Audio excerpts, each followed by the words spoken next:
My wife texted me at 7:43 p.m. on a Tuesday. That should have been like any other. Late dinner with clients, need to close some deals, don't wait up. I stared at my phone screen in our kitchen, surrounded by the smell of the pot roast I'd been cooking for 3 hours. The same pot roast Charlotte used to beg me to make when we were newlyweds. I replied, "Enjoy the lobster. Tell Rick to check his stock portfolio." She called instantly. I could hear Rick Dalton screaming in the background. That's when I knew I had them both exactly where I wanted them. My name is Lucas Grady, and I'm the CEO of a fintech startup called Precision Analytics. 3 months ago, I discovered my wife, Charlotte, was sleeping with my biggest business rival. But instead of confronting them like some emotional fool, I decided to play a different game entirely. See, Charlotte thinks I'm just another soft tech guy who got lucky with one good algorithm. Rick Dalton, CEO of Dalton Financial Solutions, sees me as an annoying mosquito buzzing around his empire. They both underestimated the one thing that would destroy them: my patience. I've been systematically dismantling Rick's company for 12 weeks, poaching his clients with better rates, hiring away his best developers with signing bonuses that made their eyes water, spreading carefully crafted rumors about Dalton Financial's stability issues at every industry conference. But the real masterpiece was the stock manipulation. Nothing illegal, mind you. Just strategic timing of our product launches, perfectly coordinated with Dalton's quarterly reports. Their stock had dropped 37% since I started my campaign. Charlotte walked through our front door at 11:15 p.m., her hair slightly mussed, lipstick gone. She found me sitting at our dining room table with two place settings and a bottle of wine. "Luke, what's this about?" Her voice had that careful tone she used when she thought I might be onto something. "Thought we should have dinner together, like married couples do." I poured myself a glass of wine, deliberately not offering her any. "How was your meeting with the Henderson account?" She froze. The Henderson account had been Rick's biggest client until last week, when they signed with my company instead. "It was fine," she said, but her voice cracked slightly. I pulled out my phone and showed her a photo.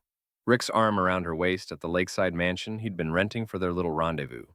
They were both laughing, looking at each other like teenagers. "Funny thing about that mansion," I said conversationally. "It belongs to Tom Morrison, one of my golf buddies. He mentioned he'd been renting it to some guy who was having an affair.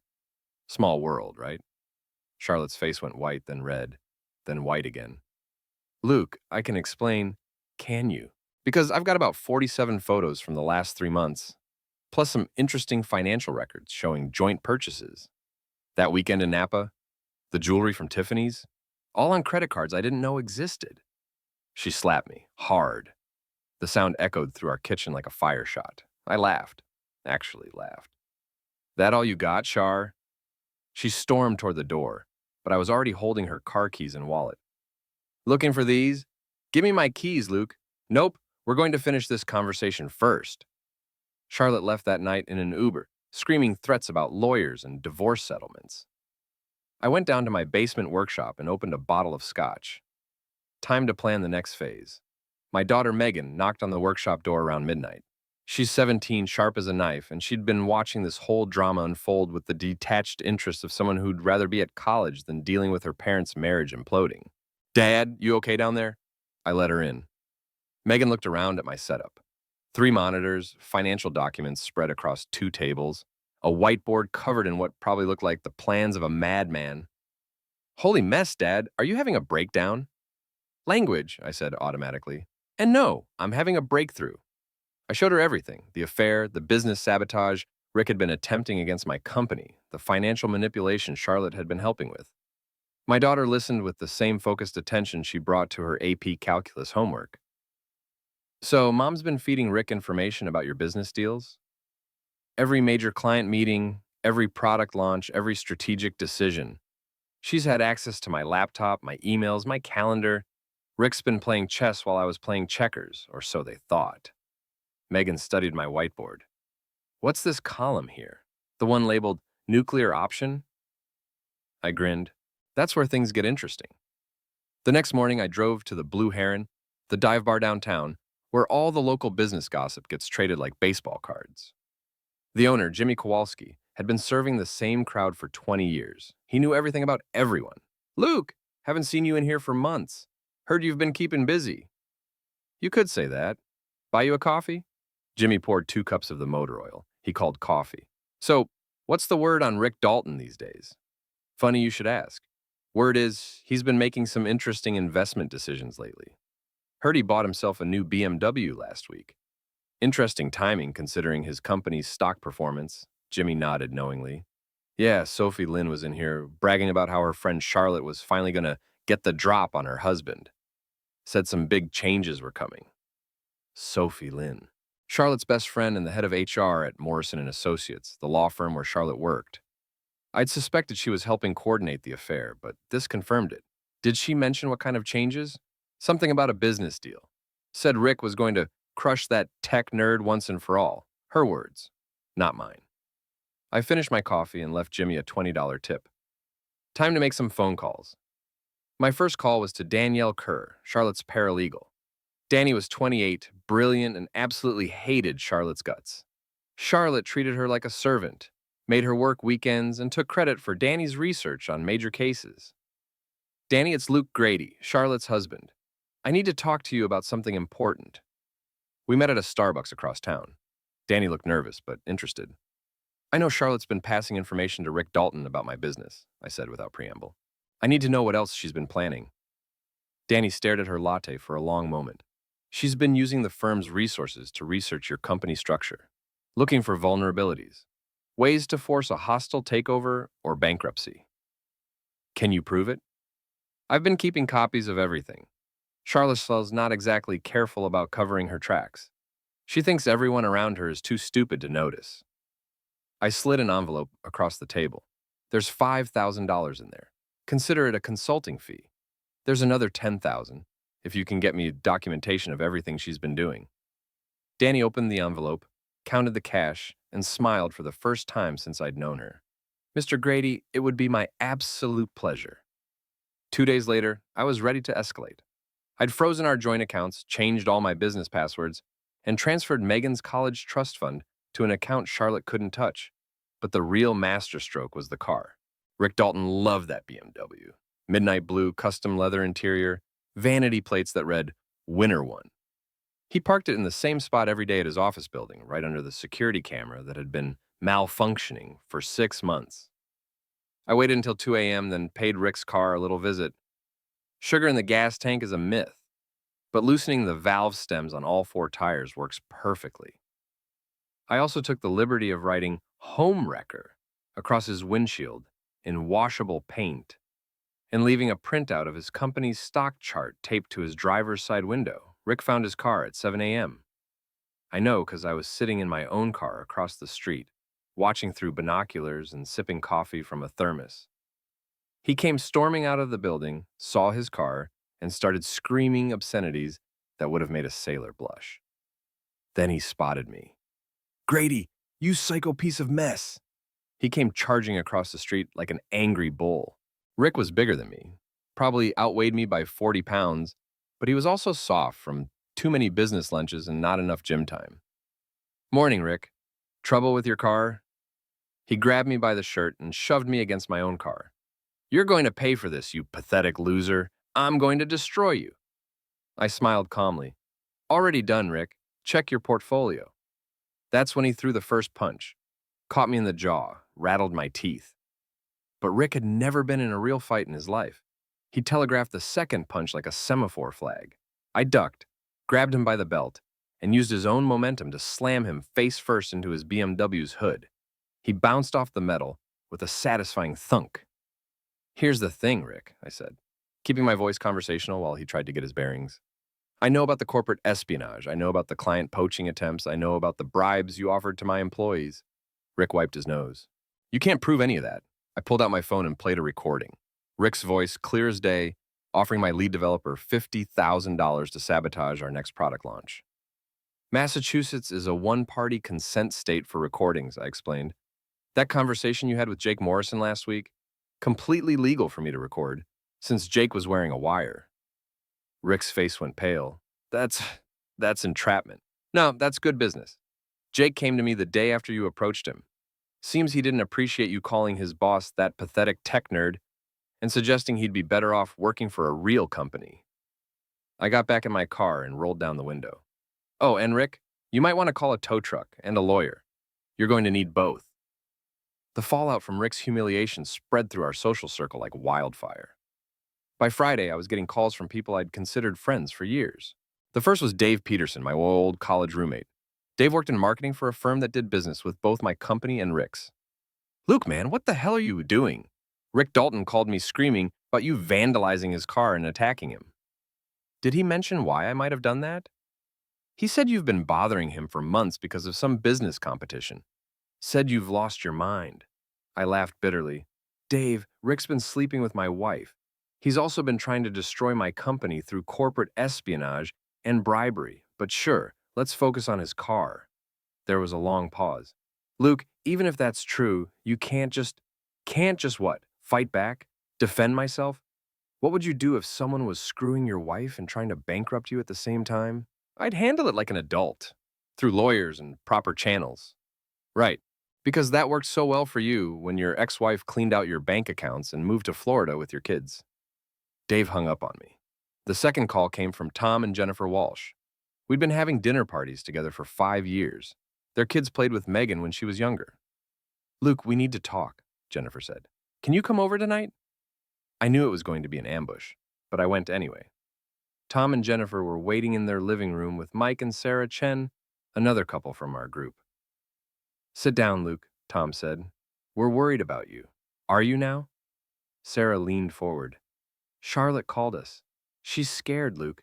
She said you've been threatening her, following her, making her life hell. Did she mention why? She said you've been paranoid about her work schedule, accusing her of things she didn't do, Mike added.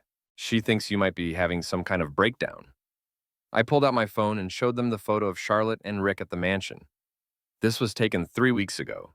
There are 46 more just like it. The room went quiet. Even so, Jennifer said carefully, but that doesn't justify what you've been doing to Rick. We heard about the car, the business sabotage. The business sabotage? I stood up. Rick offered my employees bribes to sabotage my products. He's been using information Charlotte stole from my computer to undercut my client presentations. He's been spreading rumors about my company's financial stability to try to trigger a bank run. But I'm the bad guy for fighting back? Tom shook his head. Look, we're not taking sides here. Yes, you are. You're taking Charlotte's side because she got to you first with her sob story. None of you bothered to call me to ask for my side of the story. You just assumed I was the problem. Sarah stood up. Luke, you're scaring people. The way you've been acting, the things you've been saying. What things? Charlotte said you told her you were going to destroy everyone who betrayed you. That sounds like a threat. I looked around the room at these people I'd considered friends, people I'd helped move, people whose kids I'd coached in Little League, people who'd eaten at my table and drunk my wine. You know what? You're right. I am going to destroy everyone who betrayed me. But not with violence, not with threats, with the truth. I headed for the door. Luke, wait, Tom called. We're trying to help you here. I turned back. No, you're not. You're trying to manage me. There's a difference. Mike stepped forward. If you keep going down this path, you're going to lose everything. Your business, your reputation, your family. I already lost my family. Charlotte made sure of that when she decided to screw my biggest competitor and help him try to destroy my livelihood. As for my reputation and my business, we'll see about that. I walked out and slammed the door behind me. The next morning, I got a call from Detective Ray Landis of the local police. Ray was in his mid-50s, old school, and had known my father for 30 years. Luke, I need you to come down to the station. We need to talk. What about? Rick Dalton filed a complaint. Says you attacked him and vandalized his property. Also says you've been stalking him and making threats. I sighed. I'll be right there. At the station, Ray led me to an interview room. He was professional but not unfriendly. Luke, I've known you since you were Megan's age. Your dad's a good man. So I'm going to ask you straight. What the hell is going on? I told him everything. The affair, the corporate espionage, the financial manipulation. I showed him the photos, played him the recordings, gave him copies of the documents Danny had provided. Ray studied the evidence for 20 minutes without saying a word. This is a hell of a mess, he finally said. Tell me about it. Rick's pushing for charges. Says you're unhinged and dangerous. What do you think? Ray leaned back in his chair. I think Rick Dalton's been screwing your wife and trying to destroy your business, and you finally got tired of taking it lying down. Problem is, you can't go around vandalizing cars and getting into fistfights, no matter how justified you feel. So what happens now? Now you go home and stay away from Rick Dalton. No more confrontations, no more property damage, no more vigilante nonsense. Let the lawyers handle it. I nodded. Fair enough. But as I left the station, I was already planning my next move. That afternoon, I got a call that changed everything. It was Megan's school. Mr. Grady, this is Principal Morrison at Riverside High. There was an incident involving your daughter today. My blood went cold. What kind of incident? A man approached Megan in the parking lot after school, said he had a message from her mother. When Megan refused to go with him, he grabbed her arm. Fortunately, her teacher, Mr. Rodriguez, saw what was happening and intervened. Is Megan okay? She's shaken up but unharmed. The man fled when Mr. Rodriguez approached. We've called the police. I was in my car before the principal finished talking. At the school, I found Megan sitting in the principal's office with a female police officer. My daughter looked pale but angry. Dad, some creep tried to grab me, said Mom wanted to see me right away. I hugged her tight. Did you recognize him? Never saw him before. Big guy, military haircut, expensive suit, smelled like cigarettes. That description matched Elliot Moore, Rick's right-hand man at Dalton Financial. Ex-military, handled Rick's special projects, and chain-smoked Marlboros. The police officer took my statement, but I could tell she didn't think they'd catch the guy. No license plate, no security cameras in that part of the parking lot, and Megan hadn't gotten a good look at his face. After we got home, I called Charlotte. Your boyfriend just tried to abduct our daughter. What are you talking about? Rick sent his attack dog, Elliot Moore, to grab Megan from school. If her teacher hadn't intervened, God knows what would have happened. Luke, you're being paranoid again. Cut the mess, Charlotte. This isn't about our marriage anymore. This is about our daughter's safety. If Rick thinks he can use Megan to get to me, he's about to learn how wrong he is. I hung up and called Danny. I need everything you have on Rick and Charlotte. Every document, every email, every piece of evidence. And I need it tonight. Already ahead of you, Danny said. I've been putting together a complete file. Rick's been using Charlotte to get information about your business for months. They've been planning to force your company into bankruptcy. Then Rick would buy your assets for pennies on the dollar. Can you prove it?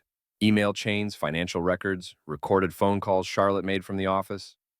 She's not very smart about operational security. Meet me at the Blue Heron in an hour. Danny handed me a thick folder and a flash drive containing gigabytes of evidence. Emails between Charlotte and Rick planning their strategy. Financial documents showing Rick had taken out loans against future profits from acquiring my company. Recorded phone calls where Charlotte detailed my business plans and client relationships. There's more, Danny said.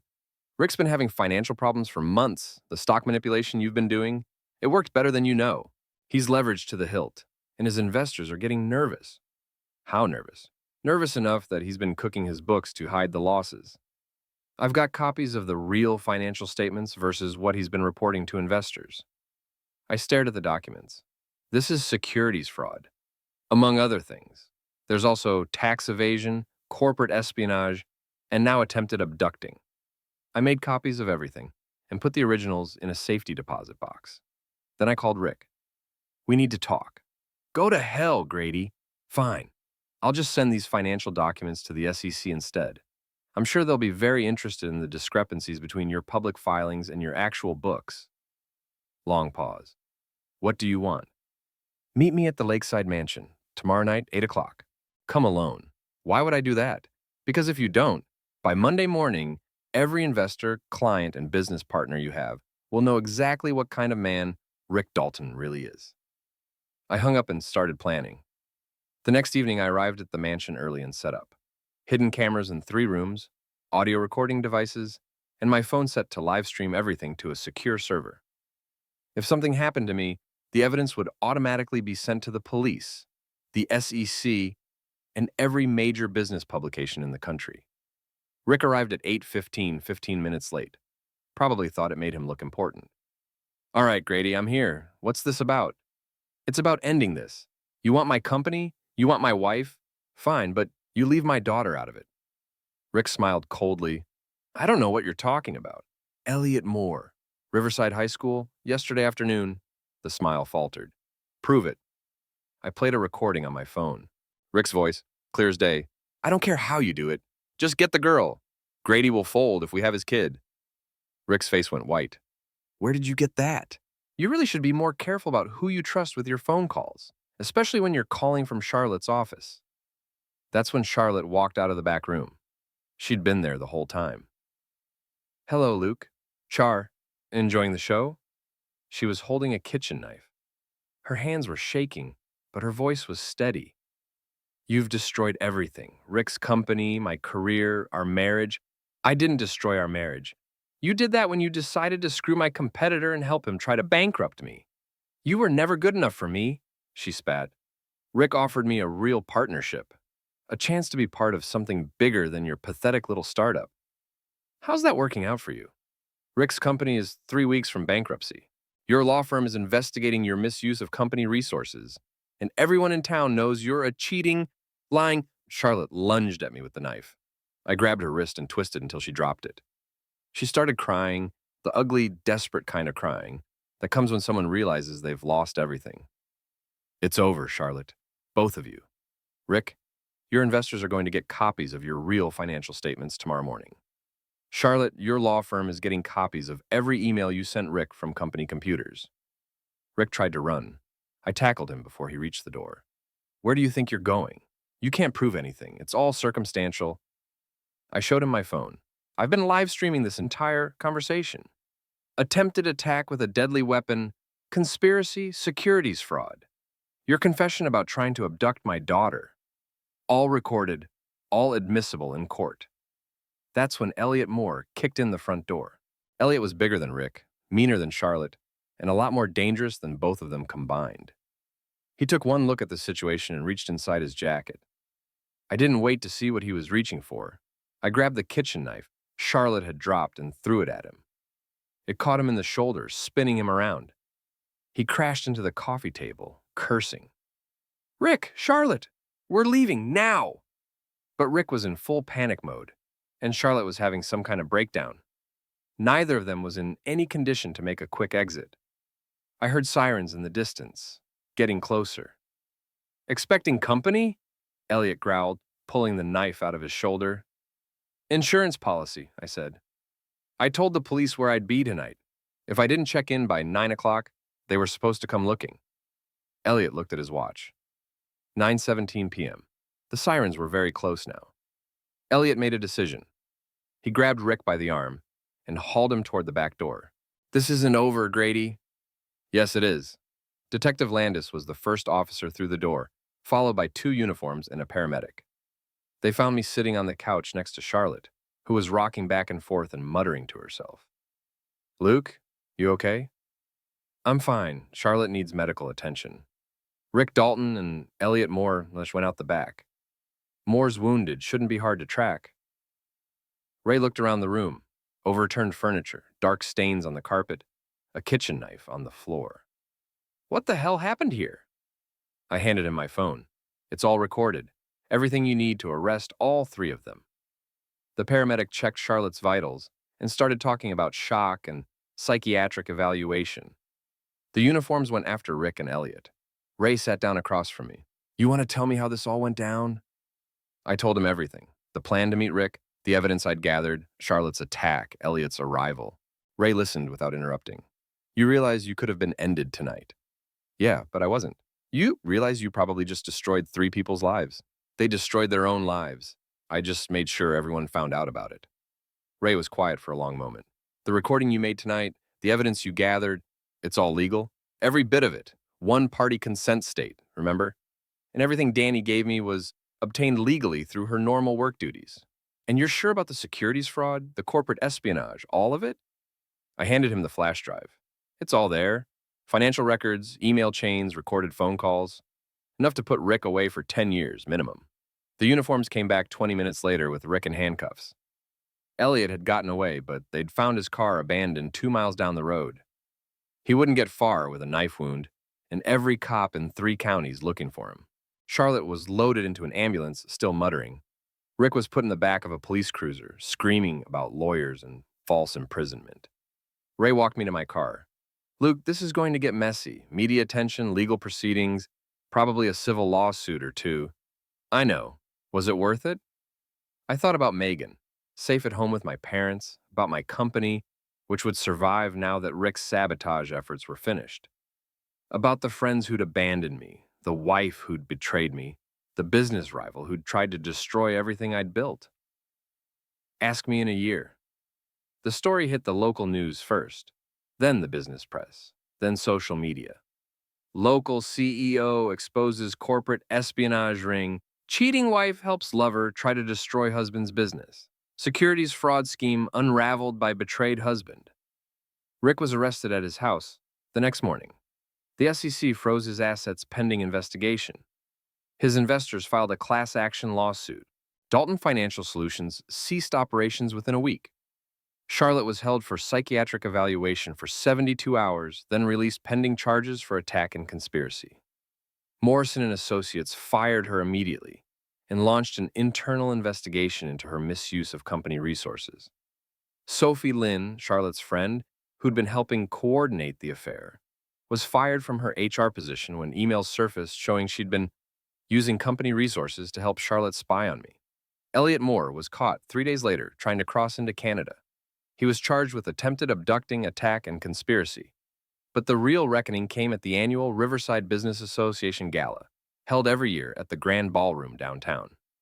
500 of the area's most prominent business leaders, all gathered in one room. I hadn't planned to go. After everything that had happened, I figured I'd be persona non grata. But Danny convinced me otherwise. You have to go, she said. Show them you're not hiding. Show them you won. So I put on my best suit and walked into that ballroom like I owned the place. The reaction was immediate. Conversation stopped mid-sentence. People stared. Some looked angry, some looked curious, most looked uncomfortable. Tom and Jennifer Walsh were there, along with Mike and Sarah Chen and the rest of my former friends. They were huddled together at a table in the back, shooting nervous glances in my direction. Dave Peterson, my old college roommate, approached me at the bar. Luke, I owe you an apology. Do you? I should have listened to your side of the story. I should have been a better friend. I sipped my whiskey. Yes, you should have.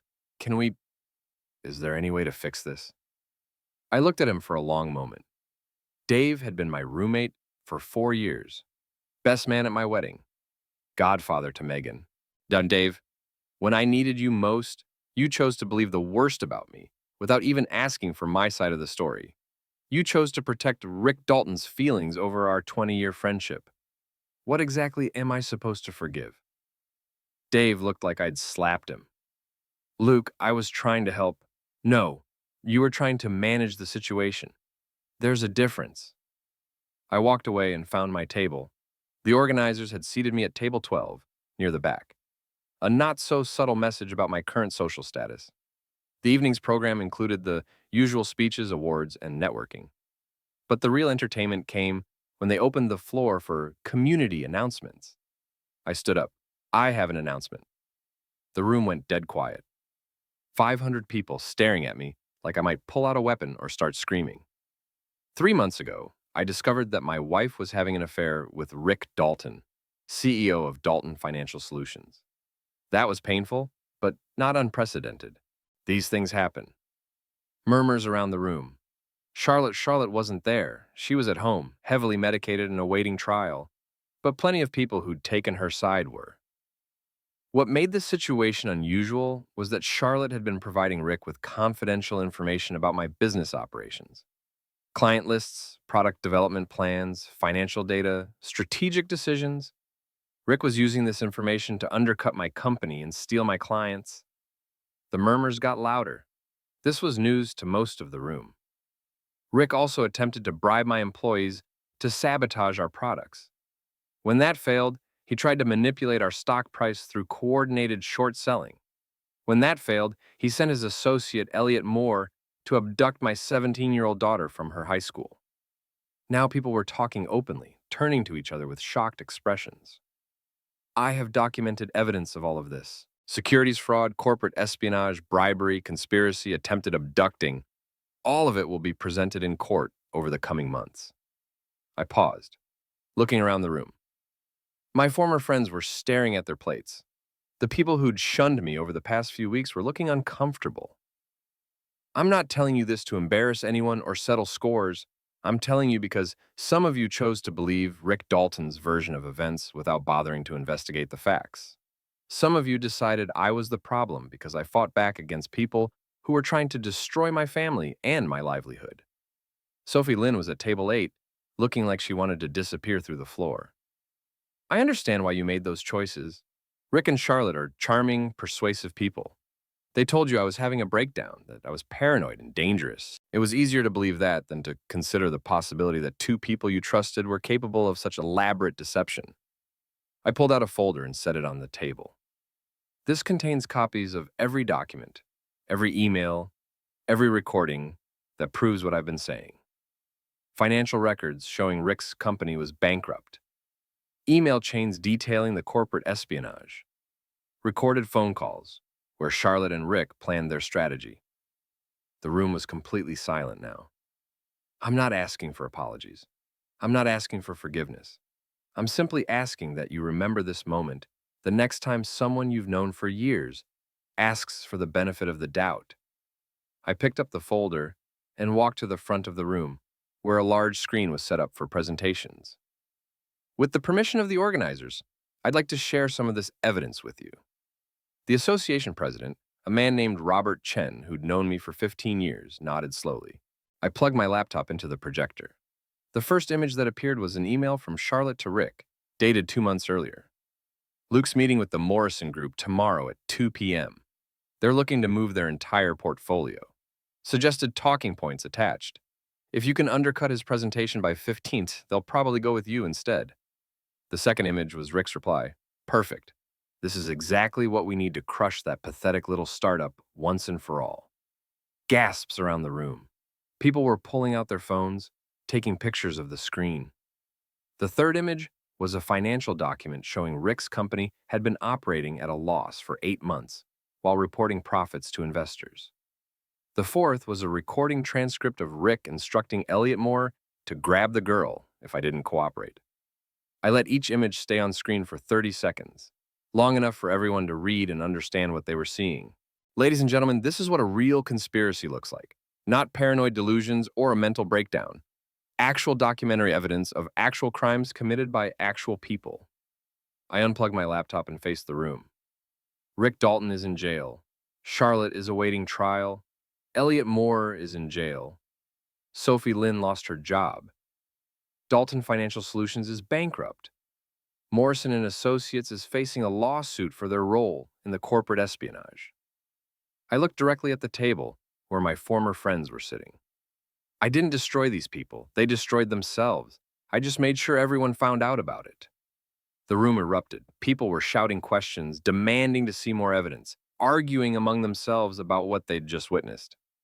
I walked out through the chaos, leaving the folder on the registration table for anyone who wanted to examine the evidence more closely. In the parking lot, I found Dave Peterson waiting by my car.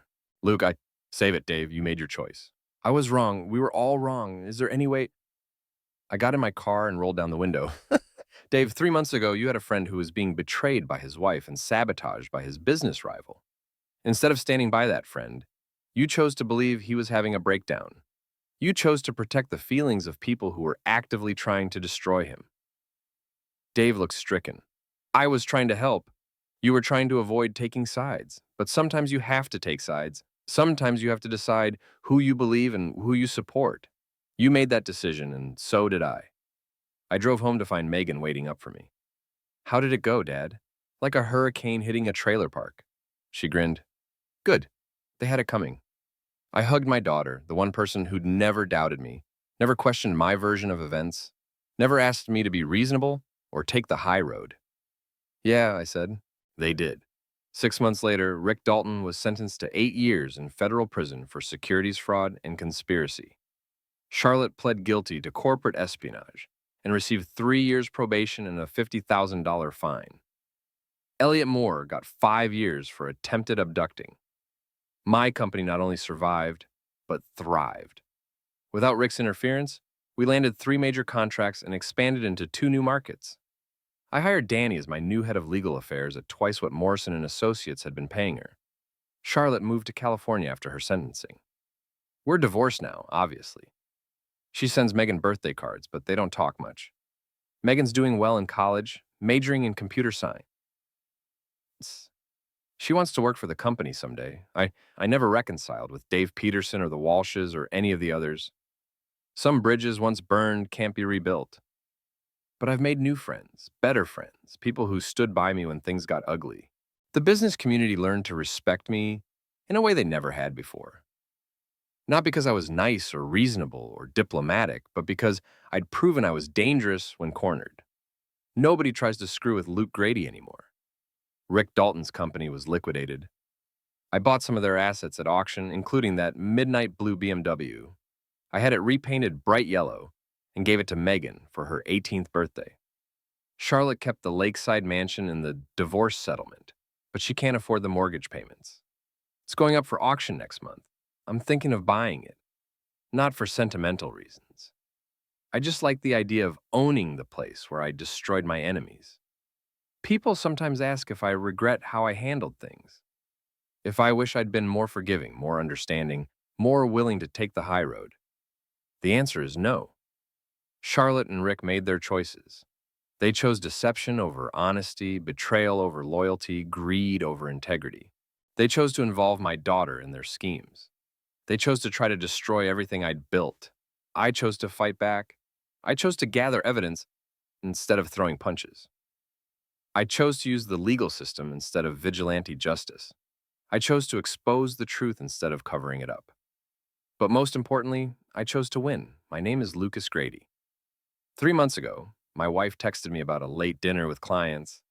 That text changed everything because it was the moment I stopped being the nice guy who got taken advantage of and started being the storm that destroyed everyone who betrayed me. And you know what? I sleep just fine at night. The end.